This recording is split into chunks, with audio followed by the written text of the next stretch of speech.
പറഞ്ഞ കമന്റിലൂടെയും വേറുള്ളതും പുളുത്തി ഉണ്ടാക്കണവളുമാരി എന്റെ ഉമ്മാനെ അങ്ങോട്ട് കൊണ്ടേ നോക്കിക്കള്ളടി. എനിക്ക് വേണ്ടടി. എന്റെ മക്കൾക്ക് തുണി അയച്ചിട്ട് കൊടുക്കണം ഉമ്മാനെ എനിക്ക് ആവശ്യമില്ലടി. എനിക്ക് ആവശ്യമില്ലേ. എന്റെ മക്കള് വലുതായ 16 വയസ്സും 15 വയസ്സും 17 വയസ്സായ മക്കളാണ്. എന്റെ മക്കളുടെ മുന്നിൽ തുണി അയച്ചിട്ട് കൊടുക്കണ തള്ളനെ എനിക്ക് ആവശ്യമില്ല. ഓക്കെ, നീ നിന്റെ സ്വന്തം പെറ്റ തള്ളയെ ചീത്ത പറയുകയാണ്, കത്തിക്കുകയാണ് നീ ചെയ്യുന്നത്. ഇതിലേറെ വല്ല വിഷം കൊടുത്ത് കൊല്ലല്ലോ നിനക്ക് നല്ല. എന്താ നീ ചെയ്യുന്ന തെറ്റിന്റെ ഗൗരവം നിനക്കറിയോ? നിസ്കരിക്കണം പോലും. ഇനി ഷാജി ഇവിടുന്ന് ഇറങ്ങണമെങ്കിൽ ഷാജിക്ക് ഒരു വീട് സ്ഥലമാവാണ്ട് ഷാജി ഇതിനുള്ളിൽ നിന്ന് ഇറങ്ങില്ല. പിന്നെ തള്ളന്റെ വീടാണ്, എപ്പ വേണേലും തളയ്ക്ക് വരാതിരിക്ക. എങ്ങനെയടി വന്നിരിക്ക? എല്ലാം ഷാജിന്റെ അടി. ഗ്യാസ്, അടുപ്പ്, വേറുള്ളത്, ബാക്കിയുള്ളത്, വെള്ളം കെട്ടുന്നത്, കറണ്ട് ബില്ല്, അങ്ങനെ കേബിളിന്റെ ബില്ല്, എല്ലാ പണ്ടാറും ഷാജി 2 കൊല്ലമായിട്ട് ചെയ്യുന്നതാടി. 2 കൊല്ലം മുന്നും ഷാജി ചെയ്തിട്ടുണ്ട്. ഓക്കെ, അപ്പൊ ഏത് ഈ ഷാജിന്റെ കൂടപ്പറപ്പല്ല ഈ കാണുന്ന തള്ളയല്ല ഇവിടെ ചെയ്തിരിക്കുന്നത്. തള്ളന്റെ വീടുണ്ടാവായിരിക്കാം, തള്ളന്റെ മണ്ണുണ്ടാവായിരിക്കാം, പക്ഷെ ഇതിനുള്ളിൽ കിടക്കുന്ന സാധനങ്ങൾ ഫുൾ എന്റെ കബീർക്ക് വാങ്ങിച്ചു തന്ന സാധനങ്ങളാണ്, ഞാൻ വാങ്ങിച്ചു കൂട്ടിയ സാധനങ്ങളും. പിന്നെ ഈ 2 കൊല്ലമായിട്ട് ഞാൻ കെട്ടുന്ന കറണ്ട് ബില്ല്, ഞാൻ കെട്ടുന്ന വെള്ളത്തിന്റെ ബില്ല്, ഞാൻ കെട്ടുന്ന വേറുള്ളത് എല്ലാം ഷാജി ഇറക്കിയതാണ്. ഓക്കെ, ഷാജിന്റെയാണ് എല്ലാം ഇവിടെ. ഒരുത്തന്റെ ഇതിനുള്ളിൽ കയറ്റി വെച്ചിട്ടില്ല. വെച്ചിട്ടുണ്ടെങ്കിൽ തൊള്ള തുറന്ന് പറയട്ടെ. വളരെയധികം നൊട്ടോറിയസ്, ഫേമസ് എന്ന് പറയാൻ പറ്റില്ല, കാരണം കുപ്രസിദ്ധിയാണ്. അങ്ങനത്തെ ആളെ കുറിച്ച് എങ്ങനെ ഫേമസ് എന്ന് പറയാം? വൈറൽ വീഡിയോ ആണ് അവൾ ചെയ്യുന്നതൊക്കെ. എങ്ങനെയാണ് വൈറലാകുന്നത്? ഇങ്ങനെയുള്ള മനുഷ്യൻ കണ്ടാൽ അറക്കുന്ന വെറുക്കുന്ന കണ്ടന്റുകൾ അത് ഇട്ടിട്ടാണ് ഇവൾ വൈറലാകുന്നത്. അങ്ങനെ വൈറലായിട്ടാണ് യൂട്യൂബ് വരുമാനം ഉണ്ടാക്കുന്നത്. പ്രത്യേകിച്ച് ഒരു കഴിവോ അല്ലെങ്കിൽ ഒരു ടാലന്റോ ഇല്ല. ഇങ്ങനത്തെ കുറേ എണ്ണമുണ്ട്. അവർക്ക് അവരുടെ ജീവിതം, അവരുടെ കൂടപ്പിറപ്പുകൾ, അവരുടെ ഉമ്മ ഉപ്പ, അവരുടെ ദുരന്തം, വീട്ടിലെ ദയനീയത, ഇതൊക്കെയാണ് അവർ കണ്ടന്റ് ആക്കിയാണ്ട് വിൽക്കുന്നത്. അത് തെണ്ടിയാണ്ടാണ് ജീവിക്കുന്നത്. അതിൽപ്പെട്ട ഒരു സ്ത്രീ, ആളുടെ പേര് ഞാൻ പറയുന്നില്ല, നിങ്ങൾക്ക് എല്ലാവർക്കും അറിയാം. ആ സ്ത്രീക്കും അതുപോലെയുള്ള സ്വഭാവമുള്ള ആളുകൾക്ക് കൂടി അവരെ കുറ്റപ്പെടുത്തുകയല്ല, ഒറ്റപ്പെടുത്തുകയല്ല, അവർക്ക് ഒരു വിചിന്തനം, ഒരു പുനർവിചിന്തനം ഉണ്ടാകാൻ വേണ്ടിയിട്ടും അതിലൂടെ അവർ നന്മയുടെ വഴിയിലേക്ക് തെറ്റുകൾ തിരുത്തി വരാൻ വേണ്ടിയിട്ടും മാത്രമാണ് ഇത് പറയുന്നത്. ആ സ്ത്രീ ഇത് കേൾക്കുന്നുണ്ടെങ്കിൽ മാനസാന്തരപ്പെടട്ടെ, നന്മയിലേക്ക് വരട്ടെ. തൻ്റെ തെറ്റ് തിരിച്ചറിഞ്ഞ് തെറ്റുകൾ സംഭവിക്കാത്തവർ ലോകത്ത് വിരളമായിരിക്കും. മനുഷ്യനാണ്, അറിഞ്ഞോ അറിയാതെയൊക്കെ തെറ്റുകൾ സംഭവിക്കും. പക്ഷേ അത് കറക്റ്റ് ചെയ്യണം, തിരുത്തി മുന്നോട്ട് പോവുകയാണ് വേണ്ടത്. താൻ പിടിച്ച മുയലിന് 3 ചെവി എന്ന് പറഞ്ഞ് അതിൽ തന്നെ കടിച്ചു തൂങ്ങുകയോ പിടിച്ചു തൂങ്ങുകയോ അല്ല വേണ്ടത്. അപ്പോൾ ഈ സ്ത്രീ സാധാരണഗതിയിൽ ഇസ്ലാം ശിരസുയർത്തി നിൽക്കുന്നത് തന്നെ മാതാപിതാക്കളെ അവരുടെ വാർദ്ധക്യ സമയത്തും അല്ലാത്ത സമയത്തുമൊക്കെ നല്ല പോലെ പൊന്നുപോലെ നോക്കുന്നത് മുസ്ലിങ്ങൾ അതിന് പേര് കേട്ടവരാണ് എന്ന നിലക്കാണ്. എന്നാൽ ഈ സ്ത്രീ ഇസ്ലാമിനും മുസ്ലിങ്ങൾക്കു തന്നെ നാണക്കേടാണ്. മുമ്പും ചില വിവാദങ്ങളിൽ ഈ സ്ത്രീ പെട്ടെങ്കിലും അതിലേക്കൊന്നും നമ്മൾ കടക്കുന്നില്ല. എന്നാൽ അതിനേക്കാൾ ഗൗരവമുള്ള ഒരു കാര്യമാണ്, തൻ്റെ അക്കൗണ്ടിൽ ഏകദേശം 2 ലക്ഷത്തിൽ ചില്ലാനം സബ്സ്ക്രൈബേഴ്സുള്ള തൻ്റെ അക്കൗണ്ടിൽ ആ ഉമ്മയുടെ അർദ്ധനഗ്ന വീഡിയോ വരെ ഇട്ടുകൊണ്ട് അതിൽ ആനന്ദം കണ്ടെത്തുന്ന ഒരു തരം സാഡിസം എന്നൊക്കെ പറഞ്ഞാൽ അത് കുറഞ്ഞു പോകുമോ എന്നാണ് എനിക്ക് തോന്നുന്നത്. അങ്ങനത്തെ ഒരു സ്വഭാവം, ഒരു വൈകൃതം, ഒരു മനോവൈകൃതം, ഈ പെണ്ണൊരു സൈക്കോ ആണ് എന്ന് പോലും എനിക്ക് തോന്നിപ്പോവുകയാണ്. അങ്ങനത്തെ ആളോട് പിന്നെ പറഞ്ഞിട്ട് കാര്യമില്ല, അവിടുത്തെ നാട്ടുകാരോ കുടുംബക്കാരോ ആരെങ്കിലും കൂടി ചികിത്സിക്കണം. അങ്ങനെയാണ് വേണ്ടത്. കാരണം അത്രത്തോളം ശല്യമാണ് സോഷ്യൽ മീഡിയയിൽ ഇവളെ കൊണ്ട്. സോഷ്യൽ മീഡിയ തുറക്കാൻ വയ്യ.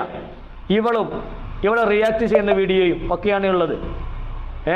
ഇവള് ഒരു എന്താ പറയാ, നമ്മൾ അറിവില്ലായ്മ അലങ്കാരമായി കൊണ്ടുനടക്കാന്ന് പറഞ്ഞ പോലെ ഇവരുടെ ഈ വൃത്തികേട്, ഈ സ്വന്തം മാതാവിനെ പൊതുജന മധ്യത്തിൽ വെറിച്ചുകൊണ്ട് പച്ചയ്ക്ക് പിച്ചി തിന്നുന്ന ഈ നെറികേട് തെറി പറഞ്ഞുകൊണ്ട് ഇതൊരു അലങ്കാരമായിട്ട്, അവൾ യൂട്യൂബ് വരുമാനം കണ്ടെത്തുന്നതിലൊക്കെ എന്തൊരു അഭിമാനത്തോടു കൂടിയാണ് പറയുന്നത്.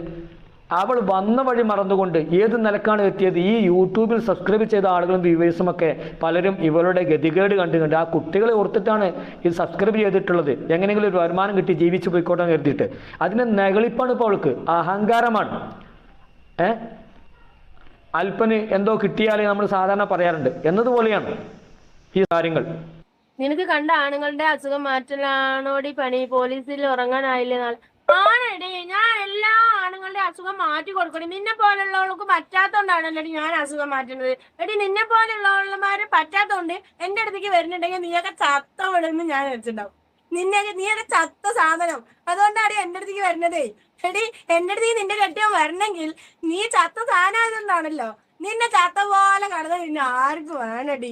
അപ്പൊ നല്ല ഉസിരുള്ള ആൾക്കാരനെ തേടി പോവും. സ്വാഭാവികം. ആണുങ്ങളെ പറഞ്ഞിട്ട് കാര്യമില്ല. നിന്നെ പോലെയുള്ള ചത്ത ശവങ്ങളിലൊന്നും അവർക്ക് വേണ്ട. അതാണ് വേറെ വേലി ചാടുന്നത്. അതിൽ നിങ്ങൾക്ക് ആക്ഷേപിച്ചിട്ട് അല്ലെങ്കിൽ നിങ്ങളെ കെട്ടിയമ്മനെ കുറ്റം പറഞ്ഞിട്ട് കാര്യമില്ലടി. എന്തു ചെയ്യാനാ? പാവങ്ങള് അവർക്ക് വിശപ്പ് മാറ്റാൻ വേറുള്ളവിടെ പോയേ പറ്റുള്ളൂ. നിങ്ങളുടെ അത് വേണ്ട, നിങ്ങളുടെ അത് കിട്ടണില്ല എന്ന് പറഞ്ഞാൽ അവന്മാര് വേറെ പോവും. അതുപോലെ അവളുമാര് വേറെ പോടി. എന്താ ചെയ്യാ? ചത്ത ശവങ്ങൾ ആർക്ക് വേണം? ഒക്കെ ചത്ത ശവങ്ങളാണ്. 12 മണിക്കും 1 മണിക്കും വെറുതെ അല്ല എന്റെ ലൈവ് വന്നിരിക്കണേ.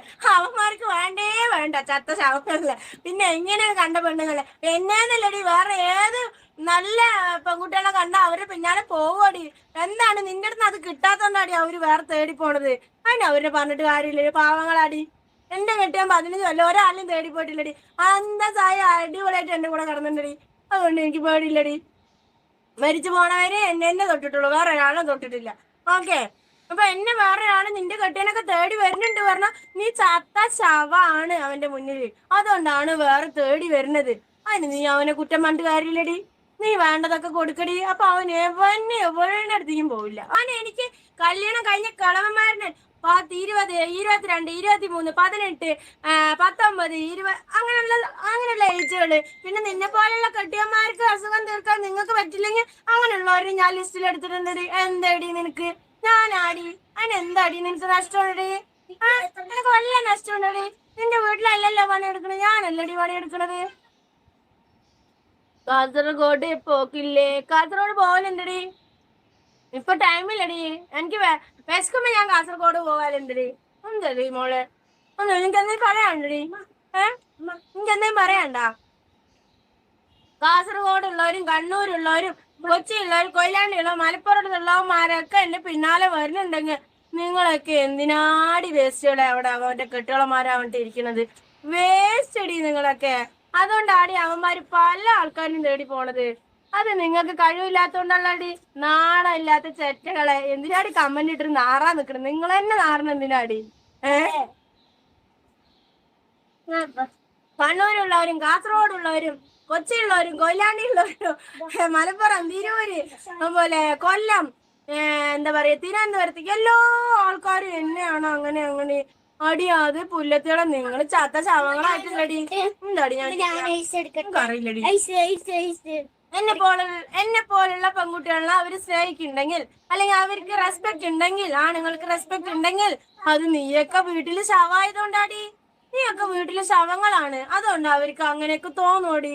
എന്താ ചെയ്യാ? എനിക്കൊരു കാര്യം പറയാനുള്ളത്, ഉമ്മാനെ നോക്കാൻ ആരുമില്ല. ഏത് മക്കളും ഇല്ല. 3 മക്കൾ. ഞാനാണ് 2 കൊല്ലം നോക്കിയിട്ടുണ്ടായിരുന്നത്. ഞാനും ഇല്ല അപ്പൊ അത്രയും സ്നേഹമുള്ള ആൾക്കാർ ആരാണോ ലൈവിലും മറ്റോടെയും മറിച്ചോടെയും വീഡിയോന്റെ താഴെ കമന്റ് ആയിട്ട് വരുന്നവര് അവരുമ്മാനെ കൊണ്ടുപോയിക്കോളി. ഞങ്ങൾക്ക് ആവശ്യമില്ല. ഞങ്ങൾക്ക് ഇങ്ങനെ ഒരു ഉമ്മാനേ ആവശ്യമില്ല. എൻ്റെ മക്കൾക്ക് പേരക്കുട്ടികൾക്ക് ഉമ്മമാനെ ആവശ്യമില്ല. ആവശ്യമുള്ളവർ കൊണ്ടുപോയിക്കോ. എനിക്ക് തരാനുള്ള 2 ലക്ഷം രൂപ തന്നിട്ട് കൊണ്ടുപോയിക്കോ. എന്ന് പോലും അവരോട് പറയുന്നത്. നീ എന്ത് തെറിയടി പറയുന്നത്? നിന്റെ ഉമ്മയാണ് നീ തെറി പറയുന്നത്, നിന്റെ മക്കളല്ല. മക്കളെയും പറയാൻ പാടില്ല. നിന്റെ പെറ്റ ഉമ്മ ആ വയറിനടി നീ തെറി പറയുന്നത്. നീ ചെയ്യുന്ന തെറ്റിന്റെ ഗൗരവം എന്താണെന്ന് എനിക്കറിയോ? എന്താ നീ വിചാരിച്ചേ? ഇത്രയും ആളുകൾ ഇത് കേൾക്കുന്നുണ്ട് എന്നുള്ളൊരു വിചാരം പോലും നിനക്കില്ലല്ലോ അല്ലെ? ഇങ്ങനെയാണോ വൈറലാവേണ്ടത്? ഒരു കാര്യപ്പെട്ട കഴിവ് ഏതായാലും ഇല്ല. എന്തെങ്കിലും മനുഷ്യന്മാർക്ക് എന്തെങ്കിലും നല്ലത് ചെയ്തിട്ടോ നല്ലത് പറഞ്ഞിട്ടൊക്കെ അങ്ങനെയല്ലേ നമ്മൾ പിന്നെ ആൾക്കാരുടെ ഇടയിൽ നമ്മളൊരു സ്റ്റാറ്റസും പദവി നമുക്ക് കിട്ടണ്ടേ? ഇങ്ങനെ ഇതൊക്കെ കണ്ടന്റ് ഉണ്ടാക്കിയിട്ടാണ് ആൾക്കാരുടെ ഇടയിൽ ഇതിനാണ് ഫേമസ് ആകുമെന്ന് പറയാം. ഇത് നൊട്ടോറിയസ് ആകില്ലേ? നമ്മളെ വില നമ്മൾ തന്നെ കളഞ്ഞു വിളിക്കല്ലേ? ഇങ്ങനെ ജീവിച്ചിട്ടെന്താ കാര്യം? ഇതിനും വേറെ ജീവിക്കാതിരിക്കല്ല നല്ലേ? ഇങ്ങനെ ആൾക്കാരുടെ ഇടയിൽ സ്വന്തം മാതാപിതാക്കളൊക്കെ ചീത്ത പറഞ്ഞ് അവരെ തെറി പറഞ്ഞ് എന്നിട്ട് അതാരെങ്കിലും പറയുകയാണെങ്കിൽ അവരെയും നീ കയറി മെയ്യ. നല്ല ധീരത ശൂരതയല്ലേ? നല്ല അഭിമാന അന്തസ്സുള്ള ഏർപ്പാടല്ലേ നീ ചെയ്യണേ? ഫ്രണ്ട്സിനൊക്കെ ഞാൻ ക്രിയേറ്റ് ചെയ്തു.